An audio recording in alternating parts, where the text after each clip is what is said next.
We've seen it happen time and time again. Hollywood gets its greasy, coked-up clutches on the rights to a beloved video game from our childhood, and they proceed to butcher it in front of everyone on the big screen. Movie number 1, Street Fighter. Remember that time a competent creative team banded together and made a film called Street Fighter about a street brawl tournament fought in various exotic locations around the world? No, I don't. And let's be fair, it's not exactly a recipe for an Oscar-winning film, but that's what you have to work with when you're basing a movie on Street Fighter, right? Wrong! In the film version, M. Bison is an evil drug lord / dictator who's threatening to kill hostages if they don't pay him $20 billion.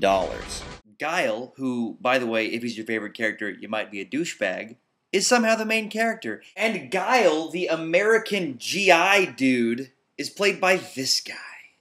What will prevent him from taking more hostages next month? I don't know. What will prevent him, you taint muffin? But what really chafes my thighs about this movie starts with the fact that the writers bent over backwards to include not just the 8 original characters from Street Fighter 2, but almost all of the 16 characters from Super Street Fighter 2. Except for Fei Long, the Tom Bombadil of the Street Fighter movie. And yet, despite the painstaking task of giving all these characters the same physical characteristics as their in-game counterparts, they threw everything else about them to the wind and moved them around like action figures in a totally unrelated plot! You're joking. I wish I were, you Belgian turd burglar. Okay, let's break it down. Was there a tournament? No. Okay, was there any fighting in a street? No. Okay, well, after Cammy beat somebody, did she show you her ass? Like in the game? No. That's sad. So sad I'm going to show you this. I don't know who that girl was. And I don't care.